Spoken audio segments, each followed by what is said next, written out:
Hi, I'm Eric, and I'm back with another video. Today is February 6th, 2026, and the title of my presentation today is called Despair is Not an Option. So, um, Back in 1957, there was a comedian named Mort Sahl, and I was 9 years old at the time. I was watching television, and he was, going through his routine. And here's the joke that he told was this, which I've always remembered. There was a globe of the world in the Oval Office of the White House. This is during President Eisenhower's term as president, and it had all the trouble spots in the world with a black mark on them. In other words, it was this big black globe.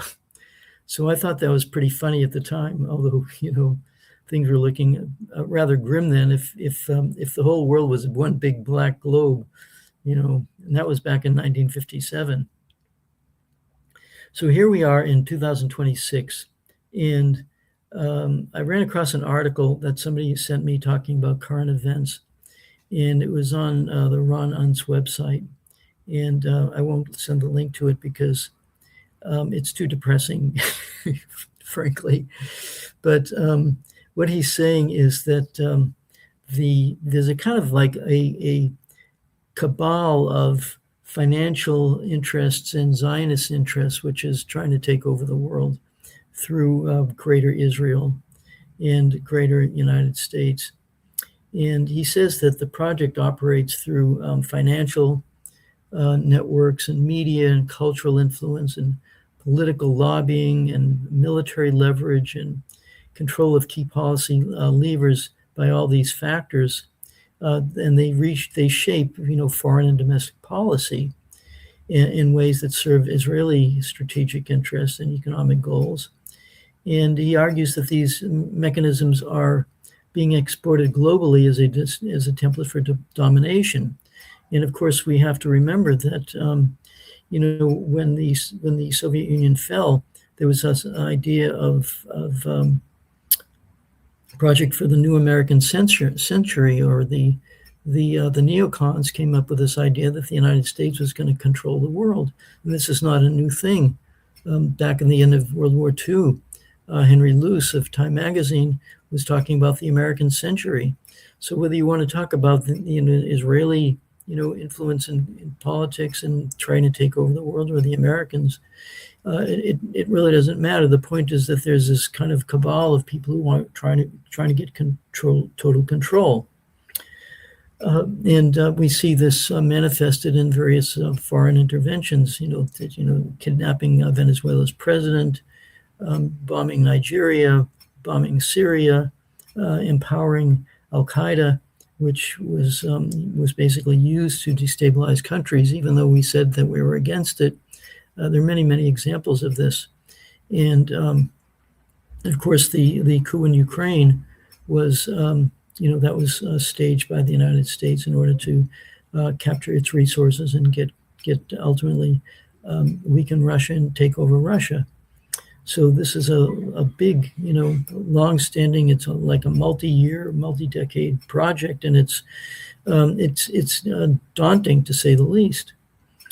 So aside from this, the Greater Israel issue, which the article talks about, we have the fact that the war in Ukraine is dragging on, and people are freezing and people are dying, and it's a terrible situation, and there doesn't seem to be any near resolution to it, even though apparently Russia seems to be slowly advancing. In fact, it's advancing faster and faster.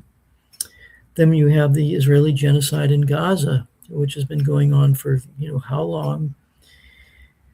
And Israel is bombing Lebanon, they're bombing Syria, they're undermining Somali sovereignty, trying to create something called Somaliland. So, and then we have the war on Iran, which looks like it. It's hard to say what's going on there, but the United States, says, well, we're going to negotiate and let's work this out, and then but they offer terms that Iran will not accept ever, because they're basically demanding unconditional surrender without even a battle. And Iran says, sorry, we're just not going to do that. And in fact, if there is a war, it could be very, very extremely damaging, because Iran does have significant missile resources, and it could spin out of control and maybe even go nuclear. So there's a big worry there, speaking of worry and despair. And finally, the START Treaty, which was the last remaining nuclear arms control treaty, just expired yesterday, and Vladimir Putin, the president of the Russian Federation, had offered to extend the treaty for a year while they negotiated new terms of a new treaty. And President Trump had said, yeah, that's a good idea, but he didn't follow through. So the treaty has expired, and we're in kind of like nowhere land, where there's no effective arms control. So it's a very dangerous situation. So it's easy to get depressed. But my point here is that the depression or deep despair is not an option. So down below the video that I have here, I was reminded of Bob Marley, the reggae singer, and he has a song called "Don't Worry, Be Happy." And it's all about, life is not going great, and your landlord's come for the rent and you don't have the money, and what are you going to do, and this sort of thing. And he says, don't worry, be happy. But on the other hand, there are some rays of light here.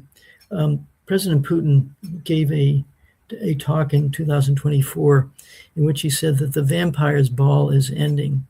And I referred to this earlier, where he said that, the Western civilization has basically been parasitic, and they're like vampires. They've been, sucking off the blood and treasure of the world for the last 500 years, but their power is ending. And so that's a good sign. And as kind of proof of that is the fact that the Rothschilds have left Russia. Now, the Rothschilds are bankers that have had incredible influence, and we can say negative influence on the world, for literally centuries. And when I heard that the Rothschild had left Russia, I did a check on that, and there was a website, I think, called factcheck.com or something like that. And I said, I said, are the Rothschilds in Russia? And they said, contrary to what people think, the Rothschilds are in Russia. And to prove it, you can click on this link to go to the Moscow office of the Rothschilds in Russia. So I clicked on the link, and it takes you to a page where it shows you where all the offices of Rothschild are around the world. And it turns out that as of 2022, there may have been Rothschild in Russia, but as of 2026, there is no Moscow office of the Rothschilds in Russia. There's none in Belarus. There is one in Ukraine, which is obvious. Jeffrey Epstein was talking about many opportunities by the coup in Ukraine in 2014, and he was talking with somebody from Rothschild Bank. So the Rothschilds are in Ukraine, but they're not in all of Ukraine, because Russia's getting more and more control over the territory there. So we'll see how that all works out.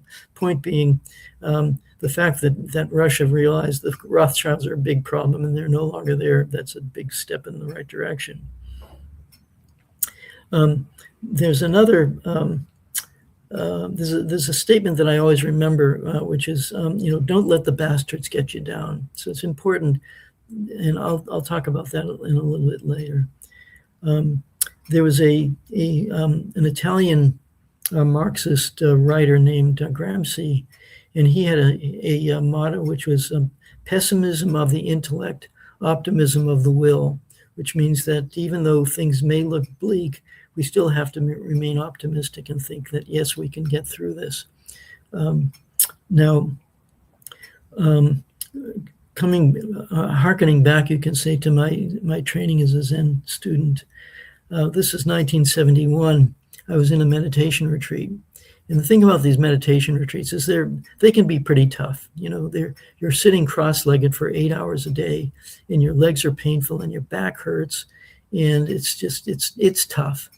And you think, how am I going to get through can I make it through the next 5 minutes before the bell rings so that I can stand up and unfold my painful legs? And that's the kinds of thoughts that go through your mind, and you learn, just be patient. You can get through this. Don't worry. Ding, the bell rings, and you're free for 10 minutes of walking meditation before you have to go and sit down again. But anyway, we were in this we're in the lecture with this very famous Japanese Zen master named Nakagawa Soen Roshi, and he was giving a talk. And the thing that I most remember about him was he was saying, there's two things that I got from that, which I've always remembered. One was he went like this: everything is okay. It's okay. And if you do that when you're feeling bad, if you just go, it's okay, you'll feel better automatically. It's like a nervous system kind of thing. It'll help you. The other thing that he said was that, which I found is very, very useful. He said, if you feel discouraged, you should go and encourage somebody else who is discouraged, and you'll feel better. And I found that to be true. If there's somebody who's discouraged and you go up to them and you kind of comfort them and that sort of thing, that you'll actually feel better. And that's important. The other thing is that, you read articles like this one that I just mentioned, and they can be quite depressing. But we shouldn't allow that to happen, because we shouldn't allow, it's like, this may be the reality. What they're saying, there is some substance to what they're saying, but let's look a little deeper into this. And the article itself says that even though things do look quite bleak, the fact of the matter is that these people it's not smooth sailing for the Israelis at this point. They know that Iran is much more powerful than they thought. And they thought they would be able to defeat Hamas in Gaza and get rid of all the people, and so that Jared Kushner and Steve Witkoff could build a new Riviera for Donald Trump, and they'd make tons of money while kicking the Palestinians out into exile, permanent exile. They thought they could do that. It's not working out as smoothly as they thought. So that brings me to the point that in probably the most extreme example of this was in the Second World War. The Nazis had invaded the Soviet Union in June 1941, and they had captured, like a couple of million prisoners, and they were advancing very rapidly, and it looked like it was over. Everybody thought it's over for the Soviet Union, the Nazis going to win. Well, they got to the gates of They thought it would be over in like 6 weeks or 8 weeks, something like that. They invaded on June 21st or 22nd, and after 2 months in September, they still hadn't, captured Moscow. And then it turned into December, and they still had not captured Moscow. They were on the outskirts, just like 10 miles away from the Kremlin. And everybody would have thought it's over for the Soviet Union. But what people didn't realize was that the Germans had overextended their logistics. They were overextended their supply lines, and they also weren't prepared for winter. They thought this was going to be a summer offensive, which was going to be over, but by winter it wasn't over, and they were not equipped to fight in the winter. And winter, when it's 10 below zero, it's not easy to fight when you're freezing. So what happened was that, unbeknownst to the Germans, the Russians and the Soviets had developed a large force for a counterattack. And this counterattack was a major defeat for the Nazis and drove them back away from Moscow. And it was at that point that some of the Nazi generals realized, we thought we were going to fight a quick war, and it's not going to be a quick war, and we may well lose this war. And they were right, even back in 1941. So even though people were in despair about the future of the Soviet Union and what was going to happen. 27 million people died, which is terrible, of course, but the Nazis had planned to kill or exile all of them west of the or east of the Ural Mountains, so that it didn't work out for them. And by May of 1945, it was the Soviet Union that was in Berlin. So anytime you think that you're going to be defeated, you have to keep up the fight, because there are factors at play that you may not be aware of that can be on your side. So that's important. And the other thing is that we need to recognize that what's going on now in the world is it's a fight on multi levels. So I was talking with somebody the other day, and I was talking about the turmoil that's going on in the United States and what is going on in the wars that the United States has been, fomenting or threatening. And I pointed out to this person that they're connected. I call it, endless wars abroad and class war at home. And so the people who are running this whole nightmarish show, that part of their plan is to demoralize people and to get them to feel helpless and to get them to feel perpetually in emotional turmoil and hysterical. I call it manufacturing hysteria and manufacturing helplessness. So if we understand that this is part of the whole struggle that is going on now, we can say, oh, so that is what is happening here. And that's just, it's part of their chessboard that they're playing this piece. And once we recognize that as a fact, then that it weakens the power of the narrative. And the narrative is extremely important. So we have to have the narrative that we are, that what we're trying to do is the right thing. We're trying to do the right thing for people. We have these people who are want to control our lives or cause trouble everywhere for their own benefit, and we can't allow them to do that, either at home or in these endless wars abroad. So this is important. And my final thought on this is that a couple of thoughts, actually. One is that Chris Hedges said, he was a well-known journalist, and he's still very active. He was a New York Times journalist, and he was the head of the Middle East Bureau, I believe. And when he opposed the Iraq War, which you could see was based on lies, the New York Times, and he decided that he had to find other employment. I'm not sure whether it was "you're fired" or "I quit." It was one of the two or both of them. But anyway, he left the New York Times, and now he's an independent journalist. He says, "I don't fight fascists because I think I will win. I fight fascists because they're fascists." So that's the kind of attitude we have to have. And so we're not in this war, not a military war or a war in the material plane. It's also a spiritual war. It's a war on consciousness, on our own consciousness.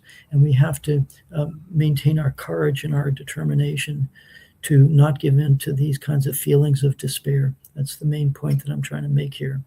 And finally, let's remember that there was this has been going on for a long, long time. And there was a famous poet named Percy Bysshe Shelley, who was a poet during the height of the British Empire. And he wrote a poem about Ozymandias. And it's basically about a traveler is traveling in the desert, and he sees this statue.